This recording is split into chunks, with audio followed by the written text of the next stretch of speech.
Good afternoon, everybody. Thank you so much for joining us today for this ceremony. We're so excited to be able to share this with you. On behalf of the Common Pleas Court, thank you. Without further ado, I want to introduce our current administrator, the presiding judge of the Common Pleas Court, Brendan Sheehan, who's now been a little over about 3 years now as the administrative judge of the court. And you're up. Thanks, Brendan.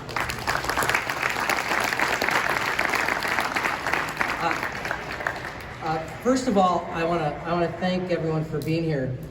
Good afternoon, and thank you for coming here, and welcome on behalf of our court. Welcome to Common Pleas Court. Everyone who knows me knows that I love history, and I have had the great fortune to be in this building for many years and to witness the changes within this building. Preserving and telling our history is important, and today marks the first step in this court in marking its history. We also recognize that this Justice Center as a building for the people. Today's unveiling of this installation was paid for by discretionary funds of the court, and is for the people of our county. I gotta get off script for a minute because I'm sitting here and I'm watching all the families come in and talking to the children and the spouses of all the different judges who served as administrative presiding judge. And I got kind of teary-eyed listening to one spouse saying, I remember her when she was little, or I used to hang out with her when I was younger. And I wish I had name tags because I recognize faces. And it just really shows what a great group of folks that leaders before us have done and to bring us to where we are here today. And I just thank all of you for being here and sharing this with us. All right, so now back to the script, all right? Cuyahoga County Common Pleas Court has been in existence since 1800s. Much has changed in the court as a result of the hard work and key decisions made by the bench under the leadership of what is known as the administrative judge. The Common Pleas Court, for those of you who don't know, has 4 divisions. It has the General Division, that's us. There is the Probate Division, Domestic Relations, and each division has its own administrative judge. Traditionally, the administrative judge of the General Division is the presiding judge of all 4 divisions. Today, we want to provide visitors to the Justice Center a bit of history while honoring the administrative judges of the General Division who came before me. About a year ago, we began to talk in earnest about the history of our court and what a project regarding our history should be. We considered plaques, but people often just walk by those plaques like we do today. We walk by those plaques day in, day out and don't even realize what they are. In this age of modern technology, we knew we had to be a visual, eye-catching display. With the help of Public Works, we identified this location. Public Works was instrumental in the installation of this project, and it could not have been done without them. I want to especially thank a few people from Public Works. Ben Cannon, Ben, I don't know, raise your hand, give him a round of applause. Matt Reimer and Dan Paul for all their help in helping us secure and do what we have here today. I also want to thank publicly Studio Think and its owner, Christine Lopez, who is here. Christine, raise your hand. Christine and her staff worked so hard in making sure, they worked so diligent and so hard with us on this project. I want to thank them, and I know you will be impressed with what you see. Also, none of this could happen without our court administrative team. and that worked so hard on this. We have our current court administrator who you just met, Greg Popovich. We have our deputy court administrator, Andrea Canast, and we have our public information officer, Darren Toms, and project coordinator, JJK. Come on up here so everyone can recognize you folks. Come on.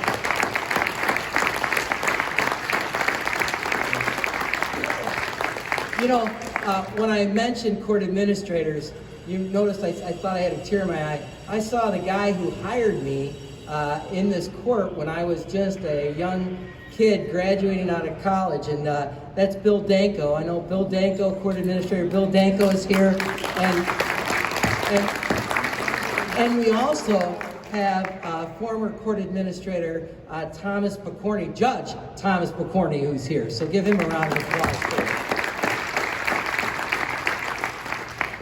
All right. I have the folks in the front here, the previous administrative judges who are here today. I want to thank them for their leadership and dedication to the citizens of Cuyahoga County. Judge James J. Sweeney was unable to be here today, but he told me he's watching from Lakewood and he wanted to say hello to everybody. But in attendance here today is, we have Judge Richard McMonigal. Stand up, Judge Richard. We have Judge Nancy First, Judge Nancy First. And we also have Judge John Russo, Judge John Russo. I also want to thank and welcome the families of our previous administrative judges who are here today, and thank them for their help in filling in the gaps of our history. Present here today, we have John Costco. John, why don't you stand up? The husband of Judge Nancy McDonald. We also have family members in attendance today from Judge Leo Spelsey. Please stand up, raise your hand, come on.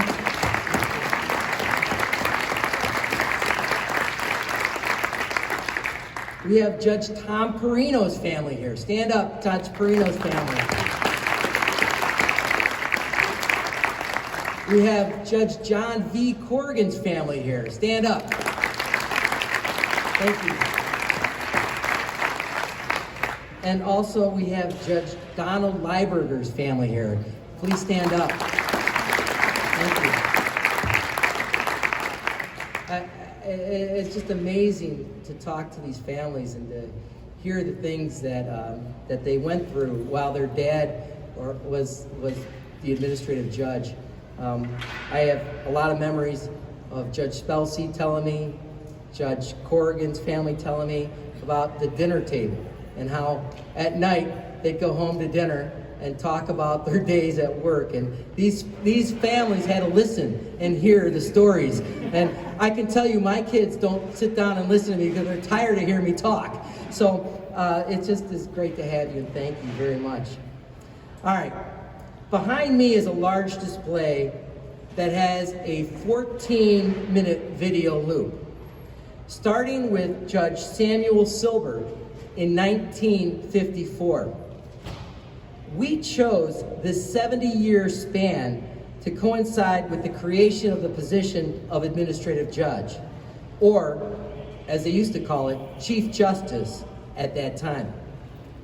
You will see all 14 administrative judges. You'll read a bit about their careers and significant changes to the court or the law that occurred during their tenure. Alongside their photos are historic moments in Cleveland that occurred during that time. And it is just mesmerizing to watch, it's mesmerizing to observe, but we look forward that people coming in and out are going to be so captivated, they're going to be sitting there, we're going to be selling tickets for views of this video. So, but before I do that, I wanted to give our past administrative judges an opportunity who are here in attendance, an opportunity just to say a few words. And the first judge I'm going to ask up to come up here is our own Judge Richard McMonigal. Judge McMonigal.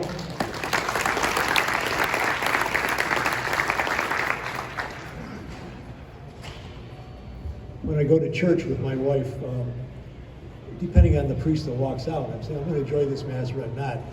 They're brief. A couple things, couple observations. Those Spellices, they're also tall. What is this? Their dad actually was the prosecutor in the first case I ever tried, and his associate was Bob Fiat. It was his first trial. He got an acquittal. And Leo went on, became the judge and on the court. He won the election that fall, and then we became good friends, and he was always somebody I could talk to after I was elected as the administrative judge. One thing important that I remember in this building, and I bet you it probably is on the screen here, every morning I would get to work when I was the administrative judge. I'd get before 8 o'clock. I figured that was just a good idea, and you get absorb what's going on. And Bill Danko was here, and he would tell me the horror stories that went on the day or two before in the building. People bringing pets in the building and things like that. But every morning I'd walk through the hall upstairs, and there was a deputy there. His name was John, bald-headed guy, young, but he was bald. I'd say, what's going on? He says, I said, where are we going? He says, we're getting there. Next morning, for years, 3 years this happened. Where are we going? We're getting there. One morning I said, where are we going? He says, I don't know, but we're getting there. That was 9/11. Whoa. You know, I tried to empty this building out. It was something. And I remember Chris, my son Chris, he was a prosecutor in one of the rooms, and the judge in that room wouldn't let the people out. He says, no, there's nothing to this. See, so I had to go up there, and I had to convince the judge, we got to empty this building out. We got a call from City Hall. They said, we got to take care of this and get everybody out. Well, Danko would remember this, but the chaos getting people out of the building was crazy. And I remember that the next morning on TV, there was a story. One of our judges was quoted as saying that we didn't do a very good job at emptying the building out. They weren't even in the building that day. So these are the kind of things that we have to deal with. 2 or 3 things I'd like to just to read. Oh, by the way, John, unfortunately, his son was killed at 9/11. Yeah. I get emotional with some of these things, you know. That's the way I am. Okay, a couple things that I'm sort of proud of. The first couple weeks we were here, when I was the administrative judge, I went out around to all the judges, asked them if they wanted their own staff attorney. We had 8 staff attorneys for 34 judges. Now we have 34 judges, or 34 staff attorneys for 34 judges. Gave every probation officer a 30% pay increase. At that time, the county had money, and I could go over and talk to them. The county administrators in those days, actually, who helped develop the mental health court and these other courts, were Jimmy DeMora, Jane Campbell, and Tim McCormick, Judge Tim McCormick, from the Court of Appeals. But they were the the county administrators in those days. We got one thing I think that helped everybody is that we changed the funding for the assigned counsel. Normally, the felony 1s and 2s would all go to the street lawyers, so to speak. We changed that. Now, I think every second or third felony 1 or 2 has to go to the public defender's office, which is good. One thing I want to say before I sit down, teamwork. And we had Bill Danko and Sam Bobko, my bailiff, and Gil Ryan, who was my bailiff, and Greg Popovich. And if they wanted things done, I don't know if anybody knows, we have a courtroom on the 3rd floor here. And it's an ADA courtroom. It's used now by the prosecutors, but it's fully ADA, and we had that done. We moved that from the 10th floor, which then became the educational building. But Greg was the one who said, can you get the money? We'll do this. And we got the money. And so we even got the money actually for the correctional CBCF, correctional base facility. So this was good. So I want to thank everybody for coming, your attention. Pardon my emotional at times, but that's okay. Thank you.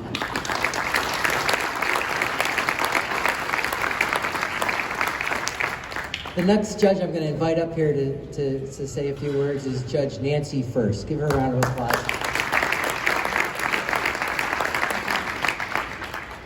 Good afternoon. Thanks everybody for coming. And I want to give the first shout out to my anchor and sounding board, John Burke, because nobody suffers more when they're in this position than the spouse. Would you agree with that? Yes, I think so.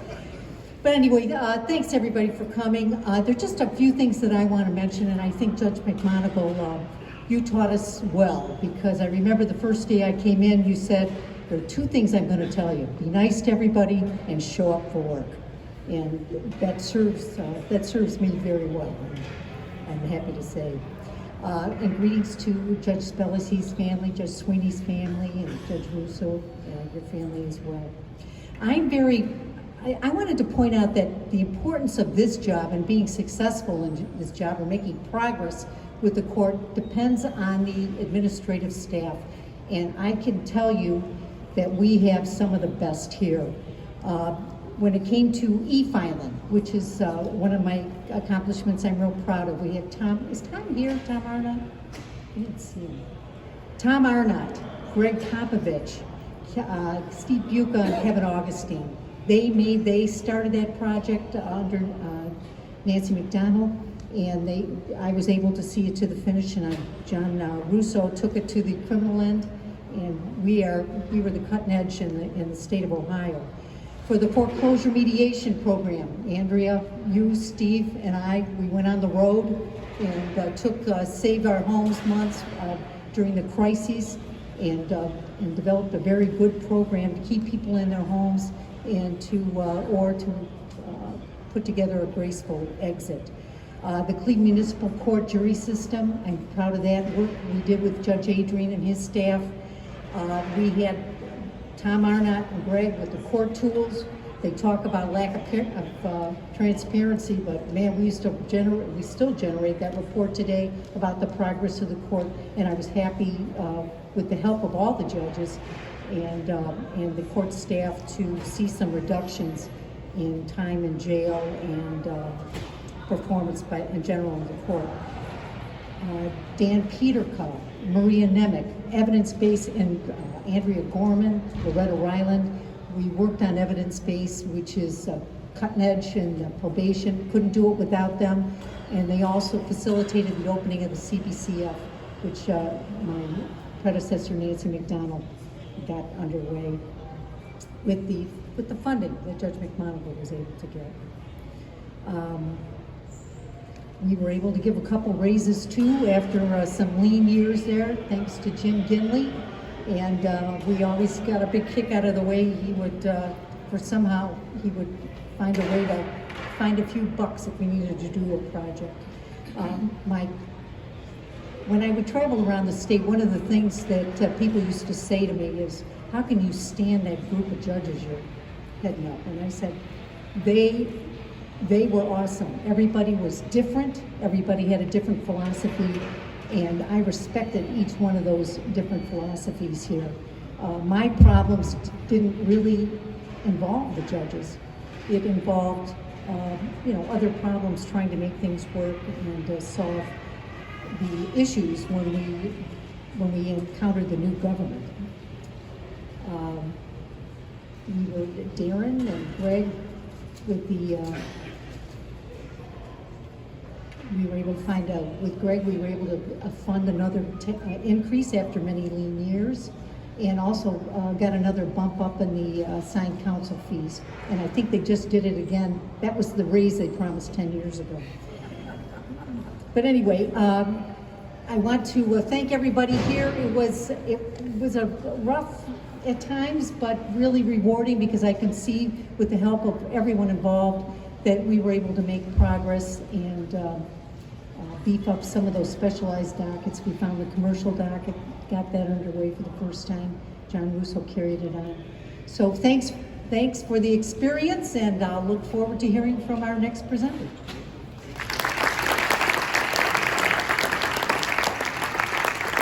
Okay, the next individual I'd like to call up is Judge John Russo, who's a good friend of mine, and I have to tell you, Judge Russo, when he left the job. He had hair when he started the job, and he lost his hair being administrative judge, being there. And I told him, I go, I'm not going to take this job if I'm going to lose my hair. But I got a lot of gray hair because of it. So let's bring up Judge John Russo.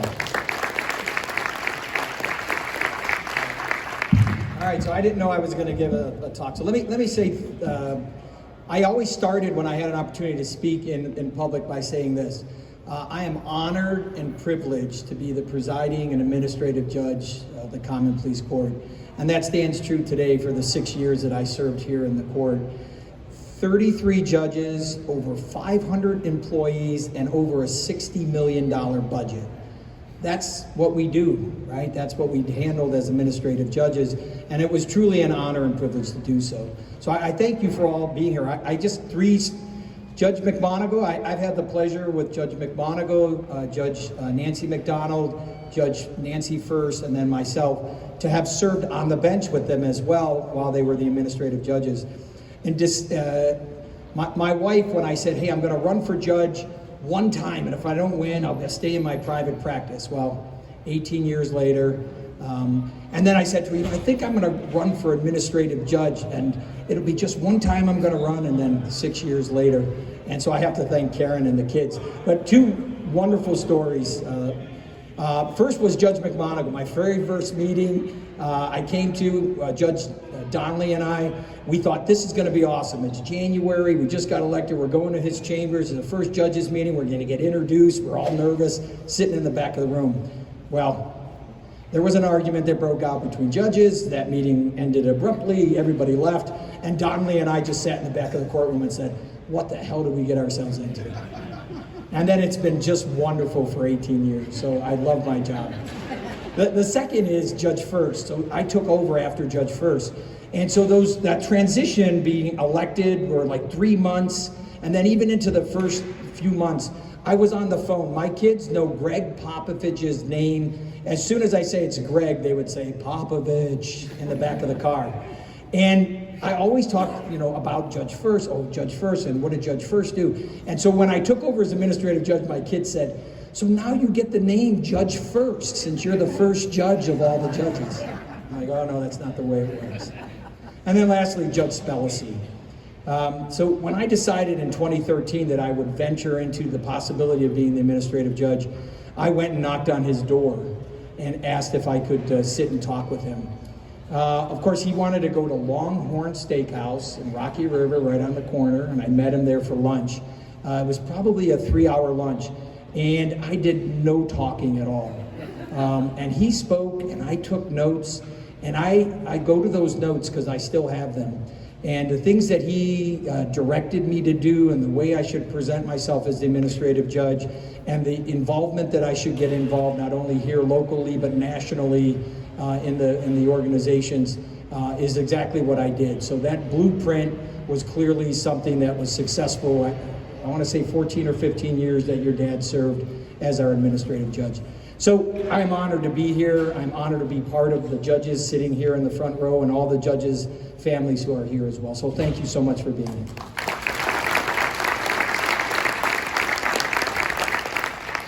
Okay, that brings us to the next phase of this program.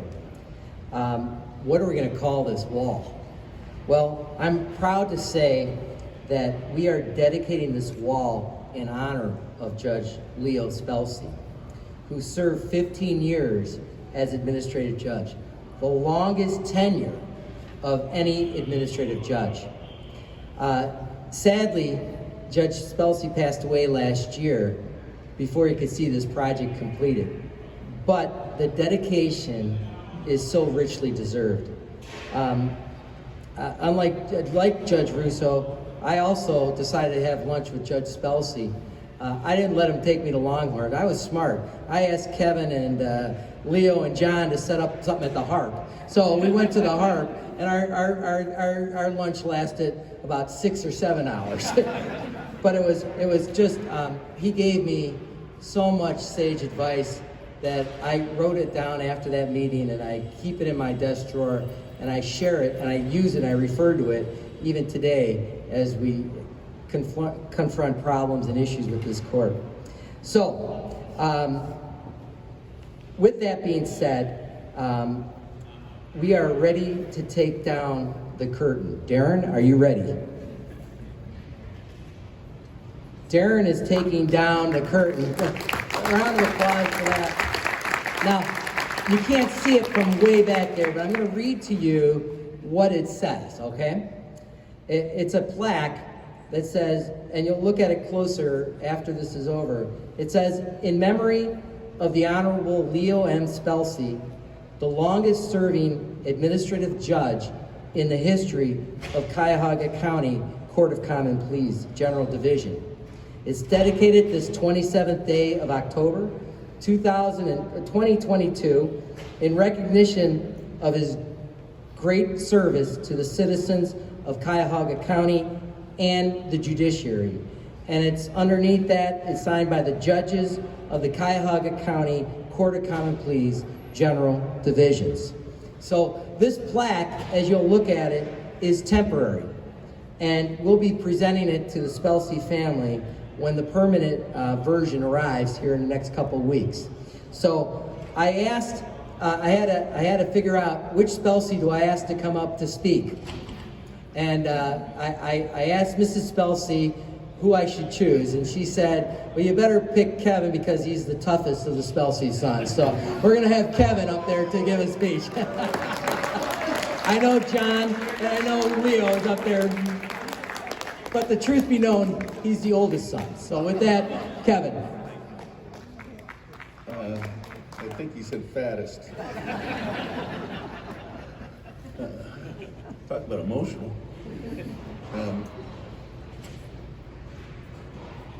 First of all, on behalf of my dad,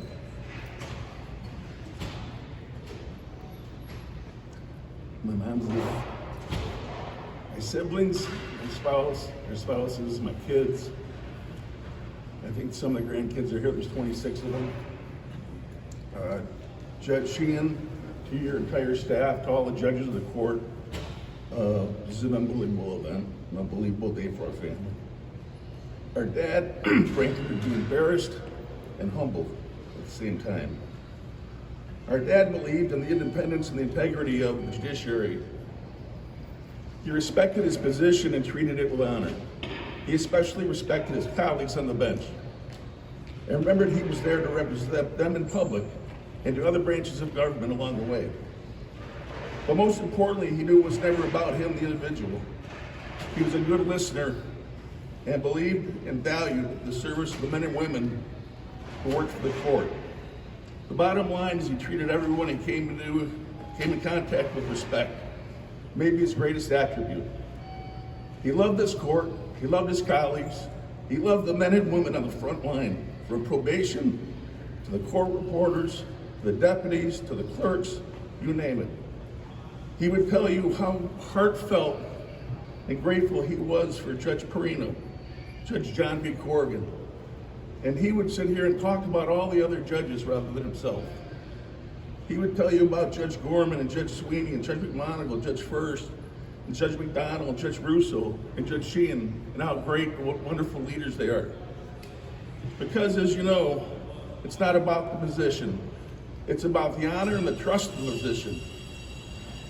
And it's their job to lead us in this whole court system and the pursuit of justice in this building. Again, Judge, on behalf of our family, Judge Sheehan, thank you very much.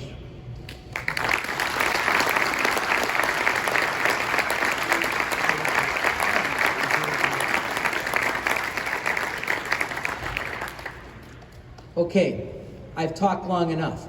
The General Division is proud to present the Cuyahoga County Common Pleas Court Administrative Judge Visual Archive. So now this is the technology part. Let's hope it gets right.